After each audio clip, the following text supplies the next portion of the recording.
All right, everybody, it's Adam and Mike with Just the Tips Podcast 21 coming at you. All right, my favorite number. Is it? Yeah. Why is that? I don't know, it's just this. Is it? Was that like your baseball number? It was. There you go. Yeah, I was lucky 13, you know? Oh, nice. Kind that of explains a lot. Oh, well, listen, we're going to talk about that today, that anything you give power to will be powerful in the way you give it. So, Yeah. like I said, we'll talk more about it. Before we get into it, though, quick, shout out to Sundog Eyewear. Go to sundog.com and use the discount code JTT15 at checkout for 15% off. Yeah, The 2024s are coming in, dude. Oh, sweet. I can't wait. These have been awesome, though. Yeah. They really have been. Yeah, And, but you know, you can never have too many sunglasses. I was thinking about Sundog sunglasses like good Nike sneakers. You have them and you love them and you wear them all the time. And you also keep getting new ones. Well, and you have to, but those become like your good ones. And Yeah. then the other ones, like all of us, like when my new 2024s come in, like I'm probably gonna wear these on the lawnmower. Yeah, You know? yeah. They come down like a peg, like just kind of like, but then you start finding new things to wear sunglasses for. Exactly. You know, you're like, oh, Yep. these are my walking shoes. These are my running shoes. These are my workout shoes. Exact same thing. So Sundogs, get yourself at least 2 or 3, 4, 5, 10 pairs. Yeah. And rock them on the golf course and rock them every place. Big shout out to Ball Hawker. Yeah. Todd's the man. Go to ballhawkerusa.com or follow him on social media, Ballhawker. I was looking, he has the 2021 Pro Vs, $20 a dozen, right? 2023 Pro Vs at $22 or $23 a dozen, right? Yeah. So just about 70% off your retail price. Yeah, get them up. There you go. He's got the yellow ones too. I like the yellow. You do? Yeah, I like the yellow Titleist. Yeah, I do. you would. Yep. But again, he's got the Tri-Trax, he's got the Chrome Softs, he's got the. He's got everything. Yep. TPX. So and then shout out to Shaft Wraps. Shaft Wraps, yep. If you guys check out our one of our videos, latest videos on social media, Adam did a shaft wrap on my new wedge. That looks solid. There you go. I love it, man. Listen, I was skeptical at first, you know, because I'm like, what's the purpose of these? First off, they definitely draw attention. People want to know what you got. Well, yours definitely did. I like the yellow. But then secondly, I was with somebody the other day, and they had a piece of duct tape with the number 6 written on their 6 iron because their eyes aren't as good as they used to be, and they're getting their 6 and their 9 mixed up, Oh, right? really? So, like a lot of us, we have sets of wedges. You know, I have 3 Vokey wedges in there, but now each one has a different shaft wrap on there. There is no getting them confused. Yeah, that's one's really- black, one's orange, one's yellow. So, very cool. Yeah, nice. Yep. Yeah, and you know what? It looks cool. I mean, protective. You know, that's cool. You were saying to somebody today that we've been walking a ton. You've never played so much golf, and that the clubs are taking a little friction. Yeah, you know, I guess I just wasn't playing enough golf before. You know, and they were just sitting in the bag. You know, now they're in and out. You know, we're traveling, we're back and forth in the cars, and you know, whatever. That I wouldn't say they take a beating, but you know, there are some wear marks and stuff like that. So you know, the shaft wraps definitely protect that. There you go. So check them out at shaftwraps.com. But that's not what we came here to talk about today. Oh my God! So Are Mike you and excited for this? I am. This podcast? I am. I'm not. No. So here's the we'll give the title, and if in the perfect world there'd be a big thing right here that I'll put it says there. the dreaded 3-footer, 3-footer, 3-footer, 3-footer. And it's not just 3-footers, it's 4-footers, it's 6-footers, it's the nerves of golf. It's literally the heartbeat putt in Tiger Woods is what happens. When the controller starts shaking. Yeah, Yep. and that's like my chest. So before we get going too far, and we'll tie everything nice in with a segue, congratulations to our daughters. Having an excellent week. Yeah, better than I'm having. Maddie was first in 2 tournaments and second in a third, but shot 43 9 over the other day, which was good for her. Awesome. And Taylor won 2 matches this week. That was her second and her third match, and she won both of them. That is fantastic. Yeah. But she called you and said, "Dad." Yeah, so she was super excited, and she was like, you know, I think I did good. And I was like, all right, did you win? She was like, yeah. I go, okay, did your team win? She's like, yeah. I go, okay, good. She goes, no, but I think like I did good. So she gets to talking to me, and you know, she's not getting home in 2 on par 4. So she's home in 3. Now she has like, probably what I'm picturing is like, a 20-footer or 15-footer for par. And she's like, whenever I get to the green good, I stink at putting. She's like, and whenever I get to the green bad, I don't stink at putting. I was like, yeah, welcome to golf. Welcome. And it never, ever gets easier. Never. Never. And she was also saying, though, like, hey, I got an important putt. Yeah, so that's the thing is like if you get to the green well, right, and you've got a par putt, it means something. And she's starting to get nervous. And I'm like, that never goes away. Learn. And we had this conversation the other day on the course, which is what we're going to get into. But, I tried to explain to her what you guys were trying to explain to me because it was kind of funny because we had that conversation like, I think it might have even been that day. That was a Monday, right? Yeah. Yeah. So it was Tuesday when she called me and told me about that. So yeah. Yeah. So universal from she's a freshman. Freshman. Yeah. So from a freshman to a 40-year-old to people playing on the Masters. Yeah. Putting golf when it's meaningful, it makes you nervous. So Mike was on a par 3 the other day and had a slippery little 3-footer, but I think it was for a par, and you kind of walked up and nonchalantly knocked it past the hole and tapped in your bogey. And the person we were playing with was, man, you got to make those putts, And you go, well, I didn't want to stand over it and get all nervous, so I stepped up and slapped it, and it brought up a broader conversation about, first off, meaningfulness of shots, especially putts, and then what to do with these stupid 3-footers. So I probably, like you said, it's not just 3-footers. It's the putts that mean something, or it's the putts to win the hole, or to come in under 40 for me, or something like that.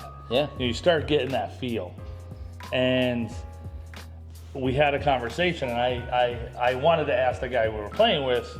Because I knew I could ask you whenever, and we can talk about it on here, but I wanted to ask him right away, and I was like, what do you do, right? So what I try to do, not that it works, what I try to do is, because it starts to build, and I try to get it, I try to putt it before that, builds up. And I said, do you wait for it to go away? Do you putt through it? Do you kind of get comfortable in it? And I asked, and he didn't really give me an answer. He's like, it depends. It obviously all situations depends. It depends on, it also depends on the person. And he gave me one example for him was that he likes to kind of envision being on a putting green. Not that it doesn't mean anything, but hey, it's golf. We're rolling a little white ball into a cup. Relax, that kind of thing. Which I tried to do that today, and one time it did help. The other time it did not. And then another time I tried to just be in it, which was the other way I was trying to say, and that did not work. Gotcha. So here's the thing: is two things are happening, right? So the first and most important thing is that we are getting nervous, we're getting excited, and we're getting uncomfortable. Now, the question you have to ask yourself is as a recreational golfer, do you want to feel that way? And if the answer is no, that's okay. I got a guy I play with up in Buffalo. He never putts. You played with Kevin before. Oh, Kevin hits the ball, hits it on the green. We'll put it between his legs. Yeah. He'll play a $200 golf course. He is not playing for a score. He does not like the putt. Yeah. He doesn't like the pressure of it. He still has an absolute blast. Yeah, which is totally fine because that's what he's going out there for. Right. He's going out there to play some golf and have fun. And then there's the rest of us who are there for either self-improvement, I'm trying to play my best, or competition, whether it's $1 or $1 million, whether it's to win a championship or a beer off your buddy. Right. So the question is do you want those nerves, and what do they mean, right? So the first thing is that when you get nervous, that's a good thing, right? Because it means something matters to you. Well, it means you're doing something right. Yeah. It means that that if that putt is, meaningful, that means you played that hole well. Yep. That, you're not putting for a triple bogey. Right. And this is what I said to my daughter. I said, do you know how many 3-footers for par I've missed and how many 20-footers for triple bogey I've made? Sure. You know what I mean? And I think it's golf. And that just means that there's that passion in there. Yep. So here's an interesting statistic for you. I looked up, right? What percentage of putts are 6 feet or less? So in all the putts in all the world, your 20 footers and your 2 footers. 6 feet or less? What percentage of putts are 6 feet or less? Well, I would probably say it's kind of high. I would say it's probably 75%. It's 50%. Okay. Yeah. Okay. So 50% of putts are 6 feet or less. Okay. So, and again, what's the make percentage for a scratch golfer on a 6 footer? 6 feet scratch golfer, I would say 50%.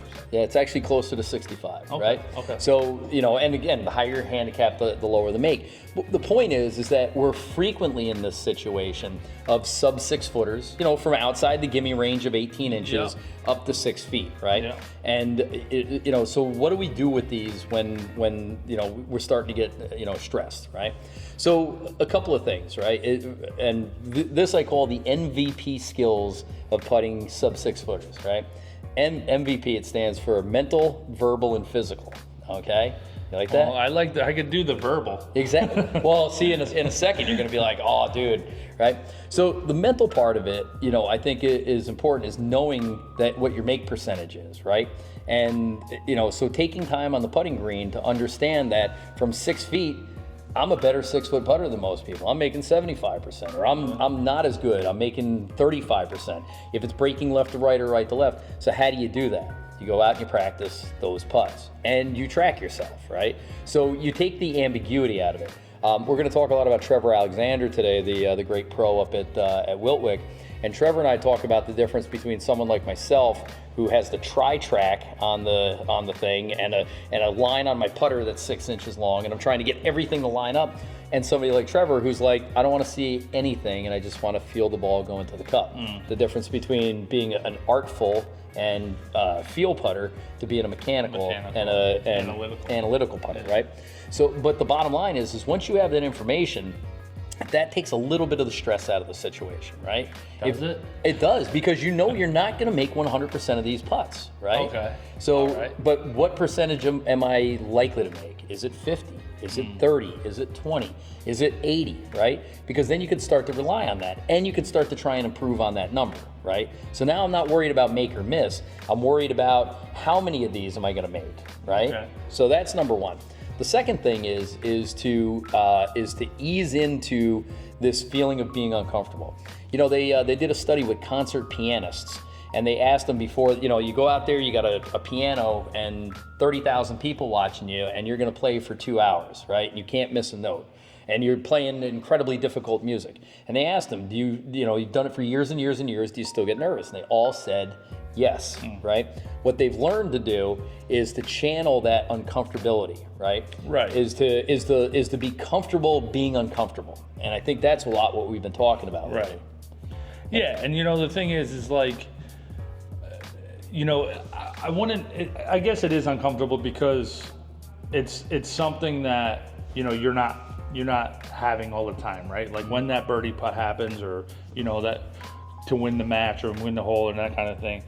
I would almost say it's kind of like this, for me anyway. It's this like energy, like almost like this kind of like excitement, nervousness, energy. Yep. Like I almost feel like I'm gonna hammer the ball most of the time. Like if anything, I'm like I gotta calm down and like take a little bit off of this. Yeah.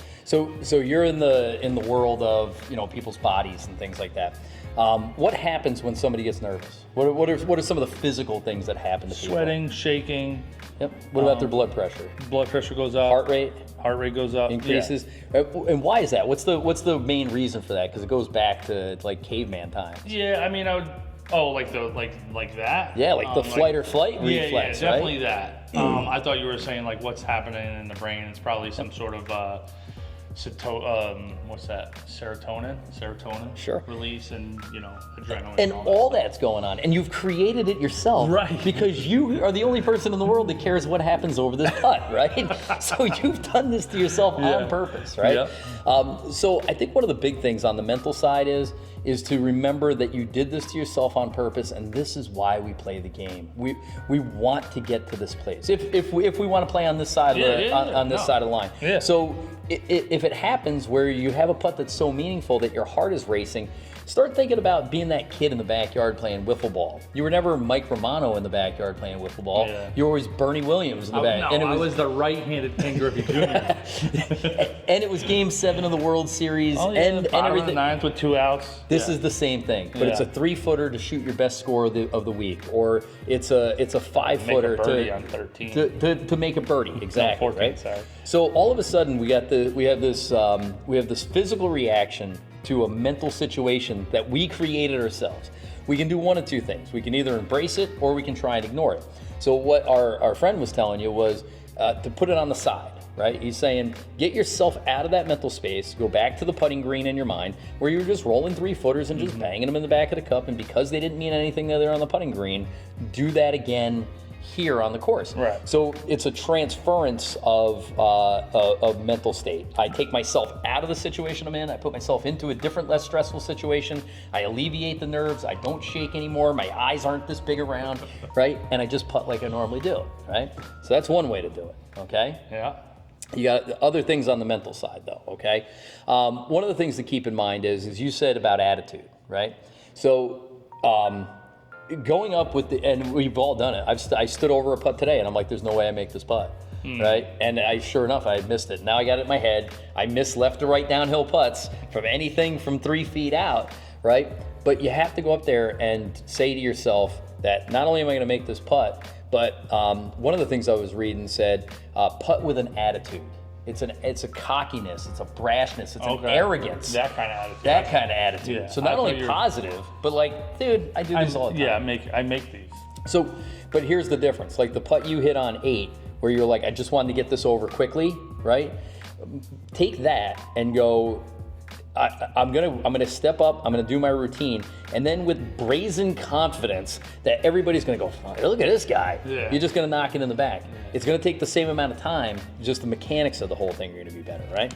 And you know, again, if we wanted to talk like scientifically with like the hormones releasing in your brain, like if you have that positive confidence, like you'll calm yourself down in your own thing that you created yourself. Yeah. You know what I mean? So. And it is. You want a positive energy as opposed to, I'm not going to make this putt. I'm a bad putter. When I miss this, the guys are going to give me a hard time. I can't believe I lost to this guy again. So again, conditioning your mind to be positive, right? The other thing is visualize the ball going into the hole. That's another big thing on the mental side, right?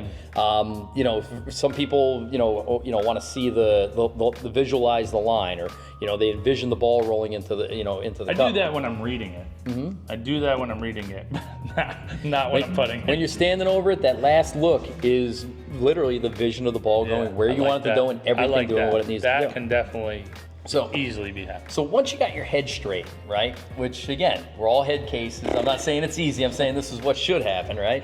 I drove home today like 15 miles an hour under the speed limit because I was so mad. So the other one is verbal. One of the things that I catch you doing a lot is I'm probably going to miss this putt, you'll say. This one's not going in. I'll probably 3-putt from here. And I know you're doing it to be sarcastic, but like I said, we talked about this earlier today. Whatever you put out into the universe. Yeah. So either say, look at everybody in the group and go, I'm knocking this in. Yeah. Or this is good, right? Because I make these all the time, right? Exactly. that kind of thing. Or don't say anything at all. Yeah. But the worst thing you can do is and believe me, I do it all the time. I did it on 5 today. It's funny though. Mm-hmm. It's funny you say that because I'm not like that with anything else, right? I'm a big Bruce Lee fan, and he talks about like that negative self-talk.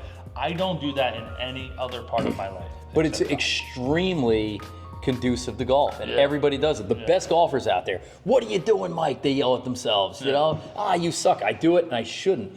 Think about this, that if you're your own, and you are the only coach that you have out there, Imagine that you were, that it's not you, but the way you talk to yourself is the way somebody was talking to your kid in softball. You would take that coach outside and you'd beat his ass, right? But that's the way we're talking to ourselves. I know. And if you go back to like Bruce Lee stuff, like he talks about, I mean, we're talking, 40, 50, no, probably 50, 60 years ago, and how he talked about like any of that stuff is like, what did he say? He was like, whether you think you can or you can't, you're right. Yeah. And that's so, that's, I do that with everything in here, with my kids, like coaching my kids and saying that stuff, but not to me on the golf course. But it's so socially acceptable to be self-deprecating on the course that nobody even thinks about it. Yeah. But I don't think Scotty Scheffler is standing over the putt on 17 on day 4 of the Masters going, I probably won't make this one. Like his cat, he would take him on the side and shake him. Like, what are you doing? Yeah. So we have to be our own best advocates. We have to be our own best coach. And if it's a 3-footer or a 300-yard drive over water, we have to be our best best thing. Even if it's not negative talk, right? And I was thinking about this today, and I was like, I'll be chipping, and I'll be like, all right, this is what I need to do. This is what I need to do. And then that last thought is, don't flub this like you did the last one. I know. Right? Yep. And then that's the last thing. Yep. And it needs to be, you got this. You do this all the time. You know what I mean? That kind of thing. So one of the things that they talk about, and Trevor talked about it in 3-footers, is disconnecting your brain from the action. So one of the things Trevor was showing us today is over a 3-footer. Now we're into the physical part. There's a lot of different things you can do, and I mean, one person will tell you, don't, at a 3-footer you can see the periphery of the hole outside of your eye. So keep your head focused, stroke the ball, don't move your head, don't move your eyes. Yeah. And Trevor says, look at the hole, right? Don't even look at the ball. Well, I think that's pretty good, especially for a good player like you, and like you're a field player like that. You know what I mean? Your mechanics are good to where that's fine, because then you're trusting everything that you've trained yourself to do. But kind of what I'm getting at is that you could sit here all day and say, do it this way, and somebody else is going to say, do it this way when it comes to the physical, with the exception of a couple of things, okay? So back to our original thing about what happens to your body when it gets nervous. I teach people that work in high-stress situations, and we do a de-escalation training, right? And one of the things is when people get nervous, right, their first instinct is to take a big breath and hold it, right? And they hold it, and then the next thing that happens is they start to run out of oxygen. The oxygen runs out to the brain. They start making poor decisions. They really do. They don't even recognize they do it. They're just their body does it. If you were like a sharpshooter, like a Marine sniper, they call it sniper breathing, right? Which is just this regulated breathing where the breathing is so calm and so shallow that it doesn't affect the rest of your body. It can't. If they're breathing up and down, big panic breaths, they can't see what's going on. In the golf swing, especially over a 3-foot putt, if you take a big breath in, your chest expands, and what are we trying to putt with? Our shoulders, right? So changing the mechanics. Exactly. So you get lined up, take a big exhale, and putt, right? And so go up and just wag it real quick. So some of the other tips but you can that's why I'm more concerned about the mental side. The mental side of 3-footers, or sub 6-footers seems to be more consistent. Positive self-talk, visualizing the hole, all these kind of things. I think everything with golf is positive. Always. You need to be positive. On the mechanic. That's why. So listen. Yeah. Before we forget, this is going to be part 1 of this. We'll do part 2 next week. It's going to lead into the rest, where we talk about a little bit about meditation and about focus and visualization and stuff like that. Yeah. Yep. So again, from a physical side, so just to complete the MVP, it's the mental, the verbal, and the physical. The physical side, really, there's only a couple of things. One is not to be static, and I fall into this all the time. Static meaning I stand over the putt and I just stop, dude, and I stand there. There's times when I think like you're glitching, like I need to fucking turn off the Nintendo, push the thing back up and down. So everybody falls into it, and some people, and then they hit this terrible putt, and they'll say things like, "Oh, it's line locked."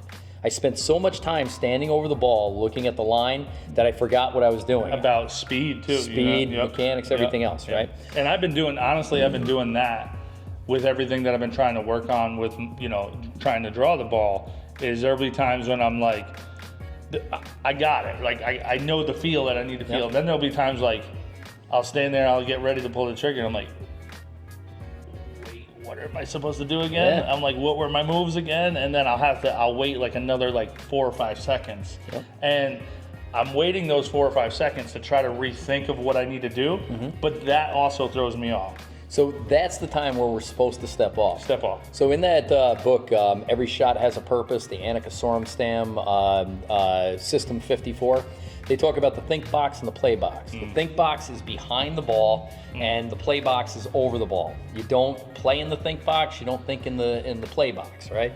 So if you're behind Everything the putt, to me is like a sandbox. so we're behind the ball. We pick our line. We pick our target. I would recommend using that acronym WELD, W-E-L-D. Not that it affects the ball that much unless you're really playing somewhere tough, but wind, elevation, is it up and down? Lie, is it right and left? And distance, right?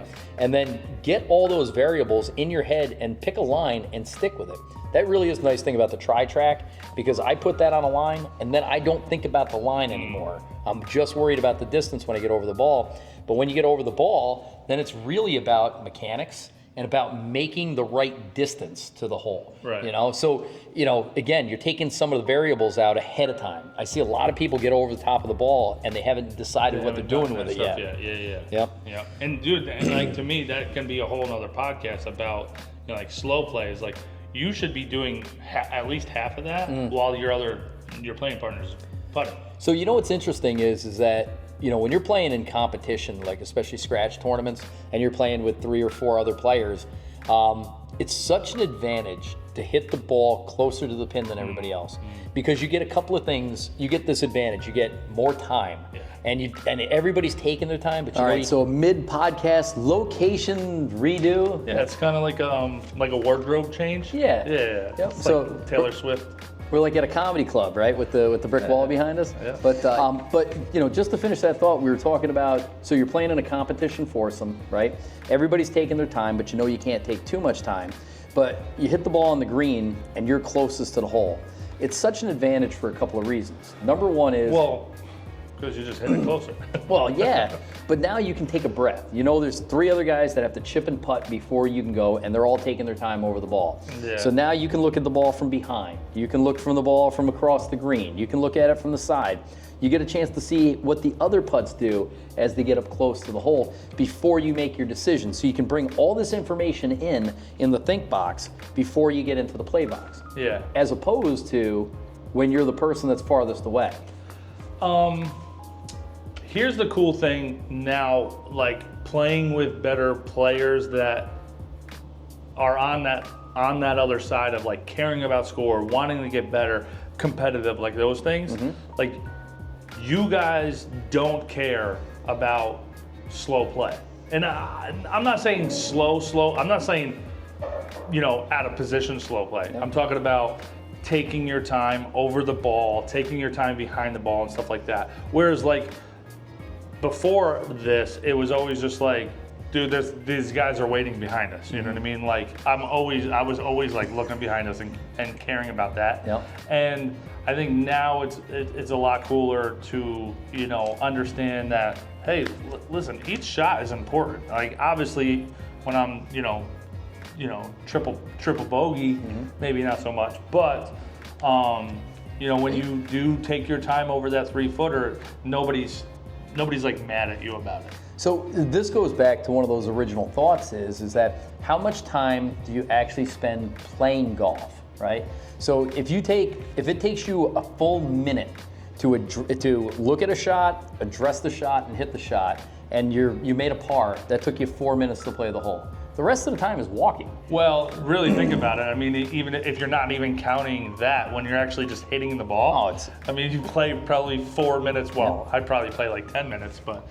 but that's what we're getting at. It's a matter of efficiency. But back to the original point is taking in information, right? Yeah. Because again, the more information you have, and again, this is the more stuff you can do on the range, and the more stuff you can do on the putting green, and the more information you have, the less you're guessing, right? Yeah. So I'll give you a good example. Trevor and I were talking the other day, and I said the reason I need the tri-tracks on there, when I was a junior golfer and all you had was the white ball, right? I always thought I had to get lucky to make a putt. And what I meant by that was, first I had to read the putt right, which was rare, right? And get the distance right. But also, I had to guess whether or not I was striking the ball correctly. Am I pulling it today? Am I pushing it today? Yeah, because you don't have like that feedback. So everything's a guess, right? So I literally said to myself, I have to be lucky to make a putt. Now Trevor thinks just the opposite. The good news is nothing's there affecting the ball. So I always start with a clean slate and get a chance to roll the ball purely on the line. And Daryl Jack was saying the other day, don't think about the putting line as a small, straight, thin line, like a tattoo line, right? He says, you realize the cup is 4 1/4 inches wide. He goes, so the putting line is as wide as a roll of toilet paper. Right. He says, roll that toilet paper down there, and you just got to keep it on the white. Right? And that gives you a different perception. That's definitely. When did he say that? Oh, you weren't there. Oh. We were talking about. I've been talking to everybody about these but it's slippery putts. it's definitely true. It's like it's not the size of the ball. It's the size of the cup. You know what I mean? And you probably even got a little bit more of that, because you can slide in the sides and stuff like that. But back to what you were saying about having the advantage on the greens is when you're doing that and you're the last guy to putt, or even, if you're not, don't be standing there doing nothing. Everything is something that can be giving you more information or getting started on reading your own putt so that, you have more time to read it. Right. Whereas I played with some people before where they wait for everyone to putt and then they start their routine, and then it's either they take forever or they hurry up because they don't want to slow people up. It's like, dude, you could have just been doing that the whole time and nobody would have cared. Obviously don't do it when you're in somebody's line, but. So to alleviate stress, so you're on 14 today. The number 1 handicap on the back. Many people say the hardest hole on the entire course. You hit a good drive. You hit an unbelievable hybrid. It clips a tree, shoots straight at the pin, and comes to the rest 4 feet away from the cup. On a hole that most people are happy taking a 5, you got a 4-footer for birdie. So kind of to end this, let's talk about what you did, and then let's talk about what you could have done, and then what you'll do next time. So walk me through that process. You got an opportunity to you're definitely going to beat me already. So this is only pressure for you. So I'll tell you exactly everything. So we're walking up. You hit a good shot. Yep. You were like, hey, what did you say? You said if that was the right club. Oh yeah. Then it was a good shot. Yep. You know what I mean? And I thought it was a good shot. So we're walking up. There's one kind of on the uphill slope, and there's one 4 feet from the pin. I totally thought mine was the short one, but I'm sitting in my mind. Putt this, putt this, putt this, putt this, you got this. And then I'm telling myself, make it, because I knew you were gonna make yours. I'm like, that's totally makeable putt. Yep. Walk by yours was the short one, mine was the close one. So then I got nervous, but not scared nervous. No, but just excited nervous. I'll just pause you there for a second, okay? So you're stroking on the hole, I'm off the green, chipping at birdie. You're 4 feet putting at birdie. So you could 2-putt from 4 feet and win the hole. That's not what made me nervous. So what's making you nervous? What made me nervous is I wanted to make a birdie. Okay. That's it. So we agree this is your fault. Oh, 100%. Okay. 100%. Yep. But that's great. I wasn't nervous about you winning the hole or anything like that. I wanted, because I had struggled on the 3 previous holes, I wanted to get one back. Yep. And so I'm standing over to putt. And now this is probably maybe my 4th putt of the round that meant something. And I'm like, all right, none of the other things worked, so let's try this. Let's just try to be in it. I'm like, just cherish this moment and be in the energy.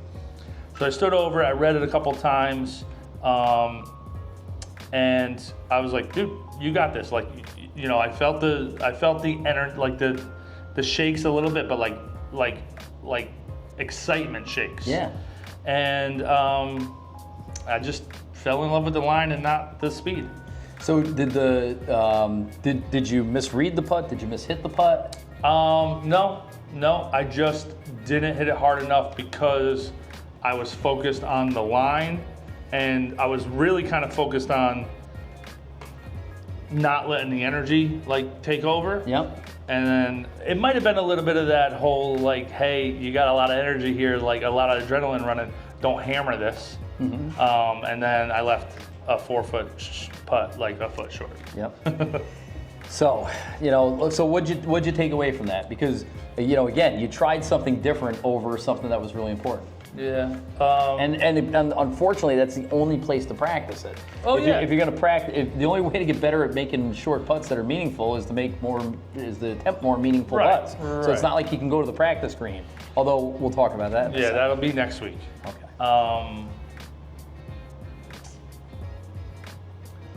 Honestly, at the time, nothing. But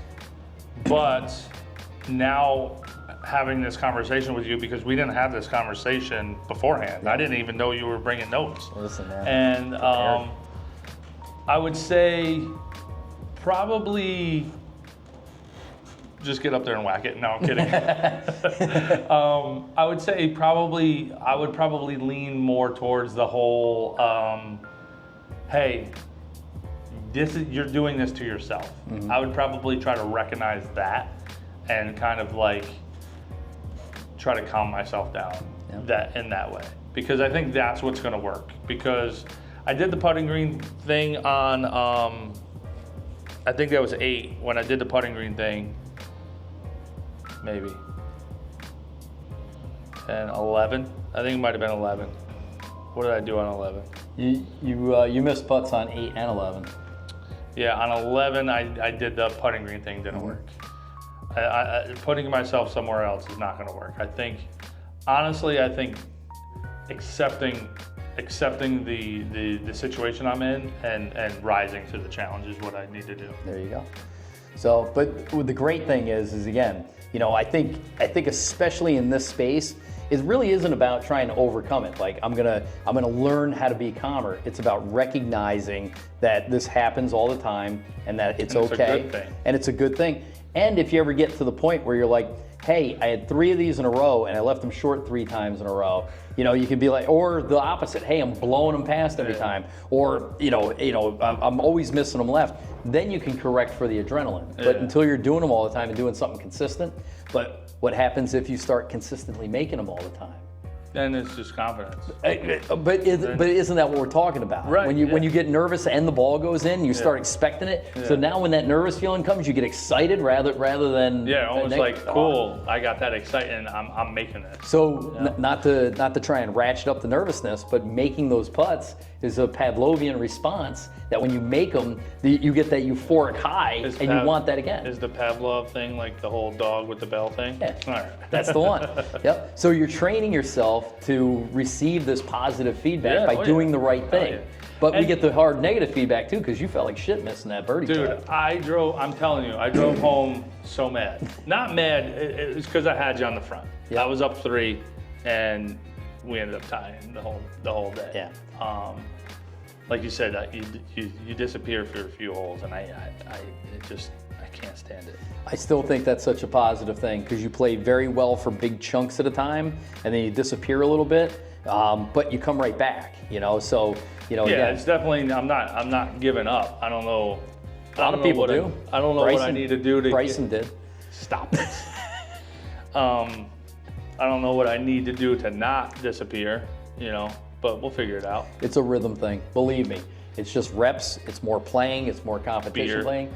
It's definitely not beer. I'll tell you, you're in the same spot I was probably back in 2020, late 2020, early 2021, because I could go out and have like 12 pars and still shoot 90. Yeah. And it was these couple of blow-up holes or this stretch that would just ruin my score.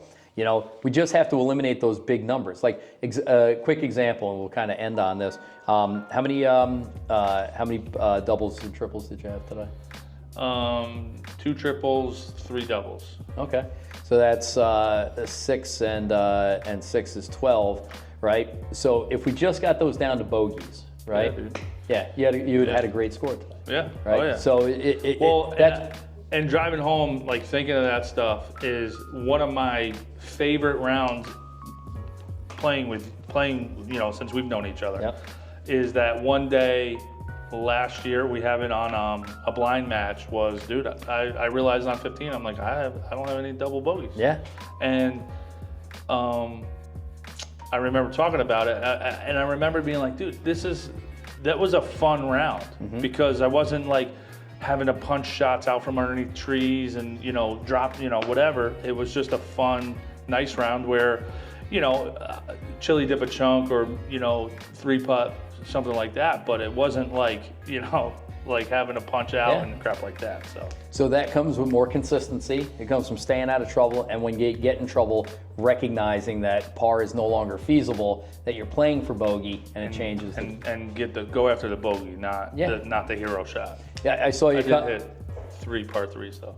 You did, so 75% hero day. Yeah, and you owe me 2. So here's the last thing I'll say, and then anything else you got. So when we think about 3-footers or sub 6-footers and the nerves, MVP, mental, verbal, and physical. Mentally, prepare yourself as much information as you can take in prior to getting on the course, prior to making the putt. Put yourself in a positive place, positive energy. Verbal, talk to yourself in a positive, enthusiastic tone, not a negative, degrading tone. And physically, again, use your breath to calm your nerves. And again, have your routine down for these sub 6-footers. You don't want to be trying something new on the course. I tried a new thing today and it didn't. Yeah, just stick with the.